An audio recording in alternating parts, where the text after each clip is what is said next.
그때 춘향과 이도령은 첫날 밤을 지내게 되었는데 도련님 급한 마음에 다짜고짜가 으뜸이었다.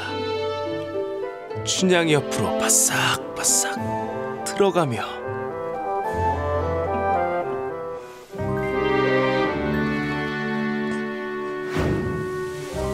춘향아 이리 오너라. 밤이 깊었다. 찾았구나. 그러니까 춘향이가 사또가 하시면 어쩌려고 이러십니까? 양반가에선 몰래 그 전기수를 불러 이 얘기를 듣기도 했는데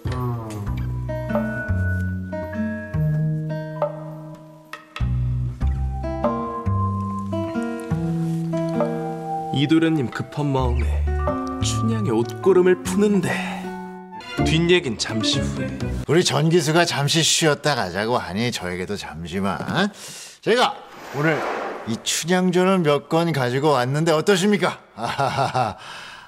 또 이 책이 주변에서 그렇게 흔하게 보는 그런 책이 아니었고 이 대목을 보면 이도령과 춘향이가 첫날 밤을 보내는 대목인데 실감나는 그림들이 팍팍 어떠십니까? 특별히 여기 있는 분들에게는 파격 특가로 모시겠습니다.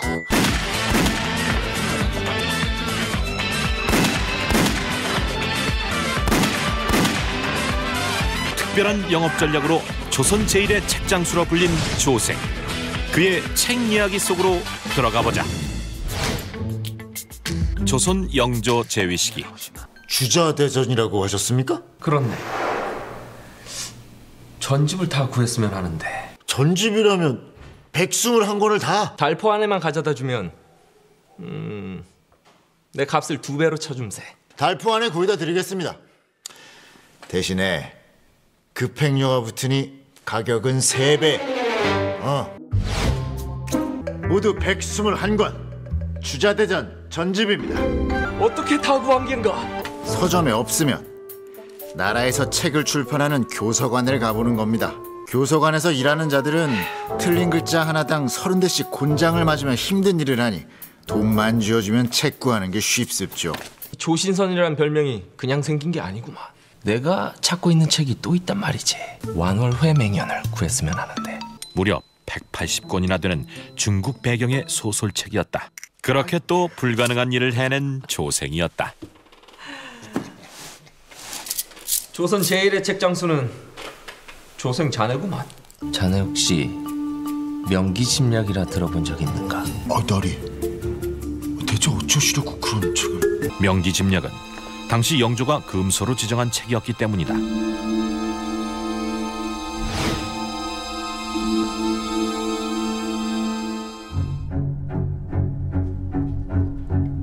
야심한 시각, 조생은 유만주의 집에 숨어들고 있었다.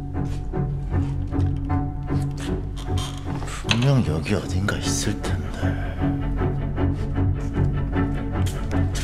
조생은 유만주의 집에서 책을 찾고 있는 듯한데 과연 무슨 책을 찾으려는 걸까?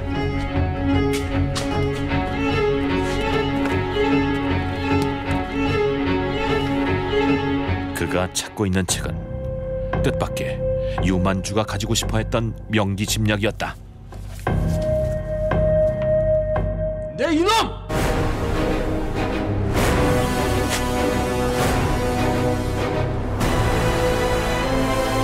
이게 뭐하는 짓이냐? 조생을 도둑으로 만든 책 명기집략. 과연 어떤 사연이 숨어 있는 것일까? 얼마 전 경쟁자 백영도를 만났던 조생. 자네가 날 찾는 거 보니 이게 필요한 모양이구만.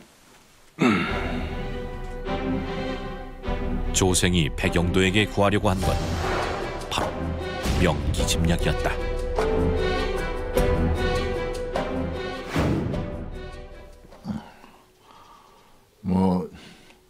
자네가 청나라에서 들여왔다는 건 내가 알고 있었네.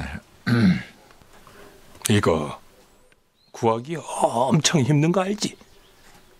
100냥만 내게. 구하기 힘든 만큼 큰 이득이 보장된 책이었다. 그러나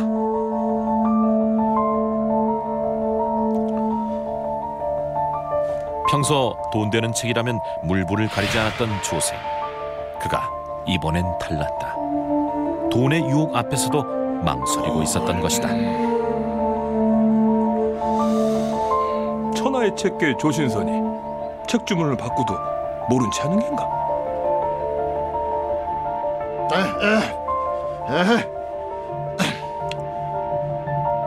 자네도 이제 금사에 좀 손을 떼시게.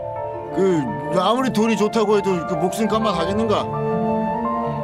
후회하지 말게나. 내 이 책을 누가 찾는지 짐작이 가니 직접 거래를 하는 수밖에 없지만. 조생은 왜 책 거래를 포기한 걸까?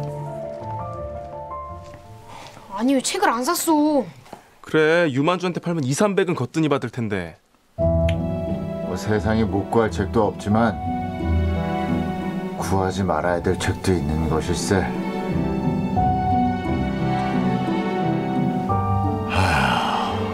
장사도 세상 돌아가는 걸 좀 봐가면서 해야 될 터인데. 그리고 며칠 후 혹시 조생 못 봤어? 오늘은 못 봤습니다.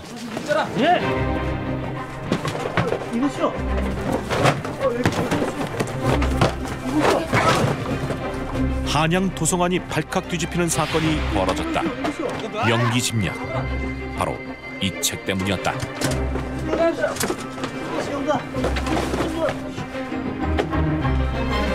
책을 거래했다는 이유로 백영도는 잡혀 들어가게 됐는데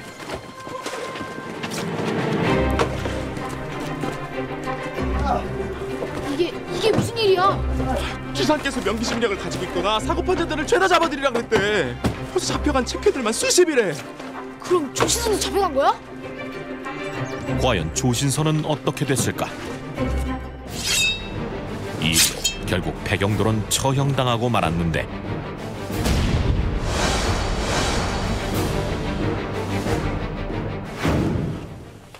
조생이 찾아오지 않았습니까? 그게...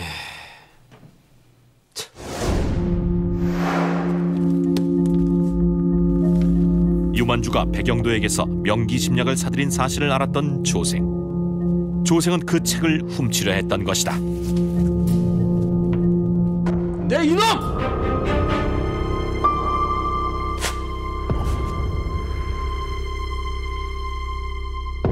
이게 뭐 하는 짓이냐? 내 너를 믿었건만 내 집에서 책을 훔쳐다 팔 생각을 해. 나리, 그것이 아니오라. 닥치거라! 뭐 하느냐? 어서 잡아라!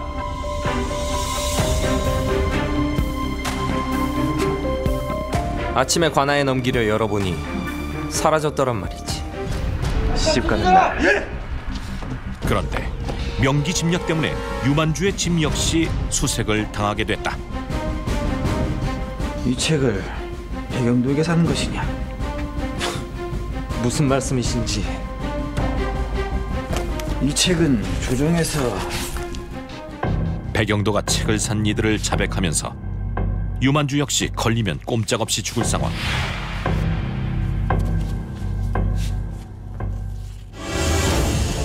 그런데 책의 내용이 달랐다.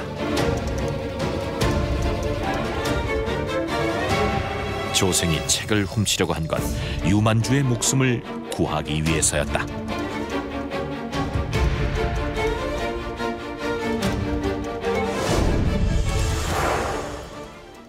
내가 백영도에게 책을 산 걸 알고 조신선이 책을 바꿔놓고 간 거였어.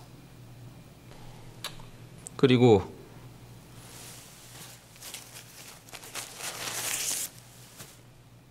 이런 게 있더이다.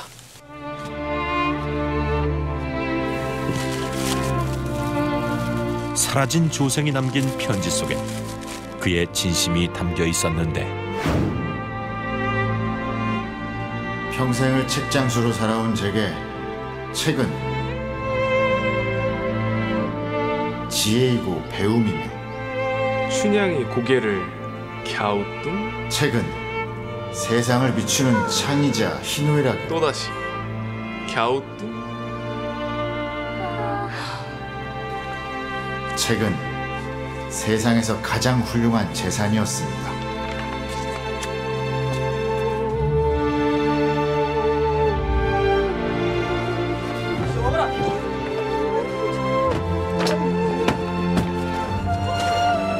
책이 누군가를 해하고 싸우는 무기가 되는 세상이라면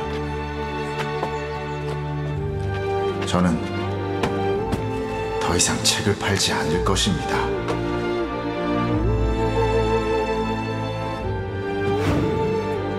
비록 책을 파는 책장수에 불과했지만 앞날을 내다보고 자신의 소신을 지키려 한 조생.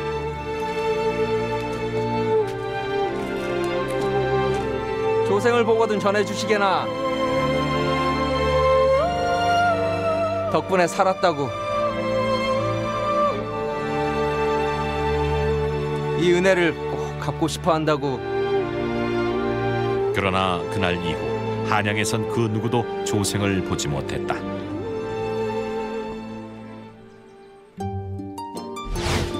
명기짐약 사건 후 한양에선 책거래 자체가 또 끊겼다. 하지만 세월이 흐르고 다시 책방을 찾는 이들이 늘어났다. 조생을 따라다니던 꼬마는 자라서 추제 조수삼이란 이름으로 조생에 대한 전기를 짓기도 했는데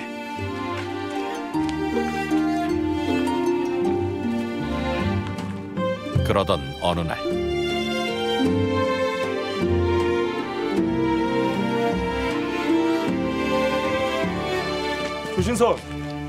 조신선 아닌가? 한양에 다시 나타난 조생. 그는 정말 신선이라도 든 것처럼 하나도 늙지 않은 모습이었다. 아이고, 우리 꼬마 도령님이 어엿한 장구가 되셨습니다. 그려. 조생이 활약했던 1771년 당시 조선 왕을 모독하는 내용이 담겨있는 명기짐약이 유통되고 있었습니다.